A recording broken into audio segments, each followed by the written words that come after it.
My girlfriend texted, "I think we should open our relationship, but only on my side." I responded, "Sounds fair." Then I closed my wallet, my apartment, and my time for her. She learned what open really meant when she couldn't reach me for 5 days. I, 28 male, had been with Qley, 26, for 3 years. We'd been living together for the last year in my apartment. I thought things were solid until last Monday when she dropped this bomb via text while I was at work. "Babe, I've been thinking. I want to explore my sexuality and experience more before we settle down. I think we should open our relationship." I texted back, "Let's talk about this when I get home." "No, I've already decided. But just on my side. You're perfect the way you are. You don't need anyone else." I stared at my phone for a solid minute. My coworker Anton noticed my face. "You good?" I showed him the texts. He whistled low. "That's bold." When I got home, Qley was dressed up, like really dressed up. New dress I'd never seen. "So," she said, twirling, "what do you think? About the dress or the one-sided open relationship?" She giggled. "Both. I have a date tonight with this guy from my yoga class. Isn't this exciting? A date? Already?" "Well, we've been talking for a few weeks." "Weeks?" "Just as friends, but now we can explore more. You're okay with this, right? I mean, you're so secure and mature." The manipulation was off the charts. I took a deep breath. "You know what? Sounds fair." Her face lit up. "Really? OMG, you're the best. I knew you'd understand. Totally. Have fun tonight." She kissed me on the cheek and practically skipped out. The second the door closed, I got to work. First, I called my landlord, Mr. Hoffman. Explained the situation. "She's not on the lease, right?" he asked. "Nope." "Then she's your guest? You want her gone?" "Not yet, but I need you to know what's happening." Next, I went through our finances. We'd been splitting things, but I noticed something interesting. She hadn't paid her half of utilities in 2 months, or groceries in 3. I'd been on autopilot, not noticing. Her car insurance, on my policy. Her phone, on my plan. Netflix, Hulu, HBO, Spotify, all mine. I didn't cancel anything, yet. She came home at 2 a.m., humming. I pretended to be asleep. Tuesday she was glowing, couldn't stop talking about Trevor, yoga guy, and how connected they were. He's so spiritual, you know? He understands my need for growth. "That's great," I said, pouring my coffee. "You're not jealous?" "Why would I be?" "This was your decision. I respect it." She seemed confused but pleased. Wednesday, she asked for money. "Babe, can you Venmo me $200? I want to get my nails done for my date tonight." "Oh, I figured since you're exploring independence and new experiences, you'd want to handle your own dating expenses. But you always pay for my nails." "Right, when we were exclusive. But now you're dating other people. Doesn't seem fair for me to fund that." Her face scrunched up. "You're being petty." "How? You made a unilateral decision about our relationship. I'm just adjusting accordingly." She stomped off, paid for her own nails. Thursday was when things escalated. "Why is my Netflix not working?" she called from the living room. "Oh, I changed the password." "What? Why?" "Well, I'm reconsidering who has access to my accounts." "Your accounts? We share everything." "No, you use my accounts. There's a difference." She came storming into the kitchen. "What's your problem?" "No problem. You wanted to open things up. I'm opening things up." "That's not what I meant." "What did you mean?" "I meant I could see other people, but everything else stays the same." "So you want to date others while I pay for your life?" "You're twisting my words. I'm literally repeating them back to you." She grabbed her purse. "I'm going to Trevor's. At least he appreciates me." "Cool. Have fun." Friday, I took a personal day. Packed all her stuff, neatly, carefully, in boxes. Changed the locks. She had a key but wasn't on the lease. Totally legal. Put her boxes in the building storage room with a note. "Your things. You have 30 days to collect them." Then I blocked her on everything and went to my buddy Jerome's lake house for the weekend. Turned off my phone. Update 1. I turned my phone back on Monday morning to 73 missed calls, 126 texts, and 32 emails. Not from Qley, blocked, but from her friends, her mom, even Trevor. My favorite was from Trevor. "Bro, your girl is crazy. She's been at my place since Friday freaking out. Can you come get her?" I texted back. "Not my girl anymore. Your problem now, Spiritual King." Qley's best friend Mariah had left 15 voicemails, each more unhinged. I listened to them for entertainment while making breakfast. You can't just ghost her. She's having a panic attack. This is abusive. She didn't mean it. Trevor kicked her out. Answer your damn phone. I texted Mariah once. She wanted an open relationship. I opened it so wide she fell out. Not my problem. Then Qley's mom Eleanor showed up at my apartment. Building security called me. There's a woman here claiming to be your mother-in-law. I'm not married. Don't let her up. I could hear Eleanor screeching in the background about that bastard who abandoned my baby. That afternoon, I got a text from an unknown number. It was Qley using her mom's phone. We need to talk. This is insane. You can't just throw me out. I responded, I didn't throw you out. You left to go to Trevor's Thursday night. I assumed you moved in with him since you're exploring new connections. You changed the locks. Safety reasons. Lots of strangers coming and going lately.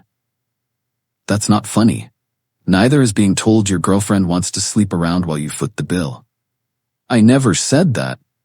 I sent her a screenshot of her original text about the one-sided open relationship. That's out of context. The context is literally right there. She tried calling. I didn't answer. Tuesday evening, the real entertainment began. Qley had apparently been couch surfing. Trevor lasted 2 days before kicking her out.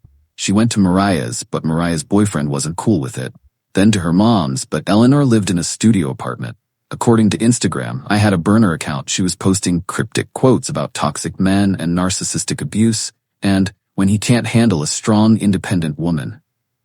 My ex-girlfriend before Qley, Amy, who I'm still friends with, sent me screenshots of Qley deeming her. Girl to girl, what's his deal? Why is he like this? Like what? Cruel, vindictive, controlling. That doesn't sound like him at all. What happened?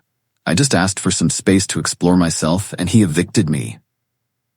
You asked for space and he gave you all of it. Sounds fair. You're just still in love with him. LMAO, no, I'm married with twins, but nice try. Amy sent me laughing emojis. Dodged a bullet there, buddy. Update 2 by Wednesday, Qley had retained a lawyer. Or tried to. Turns out lawyers cost money and Qley had exactly $74 in her account. How do I know?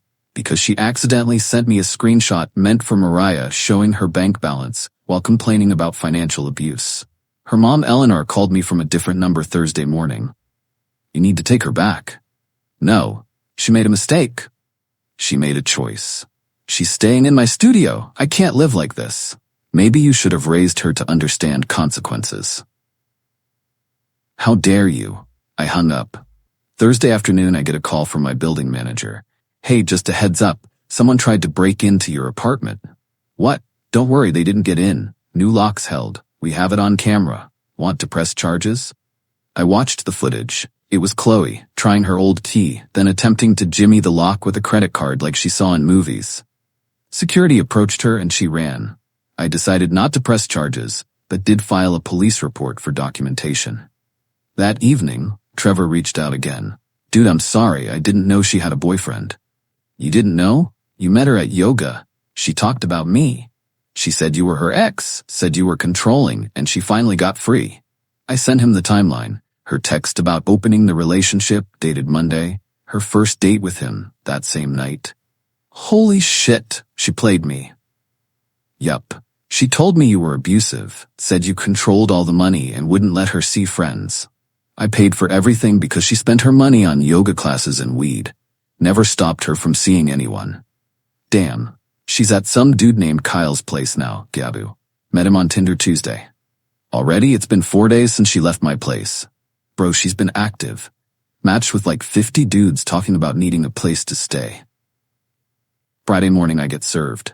She's suing me for illegal eviction and emotional distress. I laughed so hard the process server looked concerned. I called my lawyer friend Dimitri. She wants $10,000 for emotional distress and 3 months of living expenses, he read, chuckling. This is adorable. She wasn't a tenant, right? Nope. Guest, not on the lease, never paid rent. Did she receive mail there? Some, but I have texts of her saying she was staying with me temporarily until she figured things out. From when? 2 months ago when she was apartment hunting but decided my place was nicer. Perfect. This will be dismissed immediately. Countersue? For what? Attempted break-in, defamation, the social media posts, and my personal favorite? Fraud. Fraud? She's been telling people you were already broken up when you weren't. That's fraud to obtain goods and services, specifically housing from Trevor and others. Do it. Update 3. Weekend was quiet. Too quiet. Then Monday hit like a hurricane. Qley's mom Eleanor partnered with Qley to create a women supporting women post on Facebook, claiming I was an abuser who financially controlled and isolated Qley, then made her homeless when she tried to assert independence. The post went semi-viral in our area. 900 shares. Problem was, I had receipts. I created my own post. Since my ex wants to make this public, here's the actual timeline with screenshots. Monday, she texts me wanting to open our relationship, but only for her. Monday night, she goes on date with Trevor, predetermined. Tuesday, Thursday, she continues living in my apartment, asking me for money for dates. Thursday night, she leaves for Trevor's voluntarily. Friday, I pack her things safely after she doesn't come home. I have paid 100% of rent, utilities, and her car insurance for 6 months. She has not contributed financially while living with me. She is not on the lease. She chose to leave for another man's house. I have every right to change my locks when someone who doesn't live there anymore has a key. But sure, I'm the abuser. I attached every screenshot. The original open relationship but only for me text. Her Venmo requests for date money, her texts about staying temporarily. Everything. The post got 2,000 shares in 6 hours. Turns out Qley had done this before. 3 of her exes reached out. She did the same to him in college. She convinced him to pay for her semester, then dumped him. Ricardo. She lived with him rent-free for a year, cheated, then claimed abuse when he kicked her out. We formed a group chat called Qley Survivors Society. Kyle, the Tinder guy, messaged me Monday night. Yo, is this your ex? Profile. Unfortunately, she's at my place right now talking about moving in. It's been 3 days. Run, dude. Already packing her shit. Thanks for the warning. Tuesday morning, Qley was officially homeless. Eleanor couldn't handle her anymore. Mariah blocked her after Qley tried to seduce Mariah's boyfriend to prove he wasn't loyal. Trevor had already blocked her. Kyle kicked her out. She'd burned through 5 couches in under 2 weeks. Final update. The court hearing for her lawsuit was yesterday. It was glorious. Qley showed up in what I can only describe as an outfit of desperation. A dress way too formal for small claims court, like she was going to the Oscars. The judge reviewed her complaint, then looked at my counter evidence. The lease, only my name. Bank statements showing I paid everything. Her texts admitting she was staying temporarily. The original open relationship text. Security footage of her trying to break in. Screenshots of her defamatory posts. Miss Qley. The judge began, already looking tired. You were not a tenant. You were a guest. You left voluntarily to stay with another man. Your ex-partner had every right to change his locks. But Your Honor, I had nowhere to go. According to these texts, you went to Trevor's house, then Kyle's, then several others. You had plenty of places to go. He financially abused me. By not paying for your dates with other men? The courtroom actually laughed. Qley turned red. This is sexist. The judge, who was a woman, raised an eyebrow. How? He's using his financial privilege against me. His financial privilege of paying his own rent? More laughter. The judge dismissed her case with prejudice. She can't refile and granted my countersuit. She owes me $500 for the attempted break-in, $1,000 for defamation, $20,500 for the 6 months of utilities insurance she never paid. She screamed, actually screamed in court. I don't have $4,000. Then I suggest you find employment, the judge said dryly. Eleanor stood up. This is unfair. He manipulated the system. The judge looked at her. Ma'am, your daughter wanted to have her cake and eat it too. She learned that actions have consequences. Case dismissed.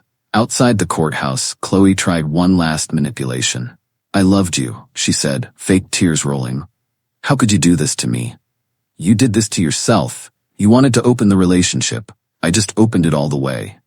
I didn't mean it like that. Then you should have communicated like an adult instead of announcing you were going to date others while I subsidized your life. Trevor walked by at that moment. He was there for a traffic ticket. Saw us, immediately turned around. Qley ran after him. Trevor? Baby. We could try again. He literally jogged away. Jogged. Eleanor grabbed my arm. You ruined her life. No, she ruined her own life. I just stopped financing it. As of today, Qley is living with a cousin out of state. She's working at a call center, according to LinkedIn. Eleanor had to pay the $4,000 judgment to keep Qley's credit from being destroyed. Trevor is in therapy. He texted me. Kyle started a TikTok series called Red Flags I Ignored. Qley is episode 1. The Qley Survivors Society has monthly Zoom calls. It's actually therapeutic. I'm dating someone new, Rebecca from my rock climbing group. She has her own apartment, job, and doesn't believe in one-sided anything. Last week I got one final text from an unknown number. I know this is Qley. I'm sorry. I messed up. I just wanted to feel desired and special. Can we talk? I replied, you wanted an open relationship where only you could see other people. That's not exploring or feeling special. That's narcissism. Please don't contact me again. You're really gonna throw away 3 years? You threw them away the moment you decided I should fund your dating life. Goodbye. She's blocked again. But according to the Survivors Society, she's already trying the same script with some new guy. Posted about her toxic ex and how she needs a real man who understands polyamory. Poor dude has no idea what's coming. But that's not my problem anymore. I'm just living my life, paying my own bills, and dating someone who understands that relationships are a two-way street.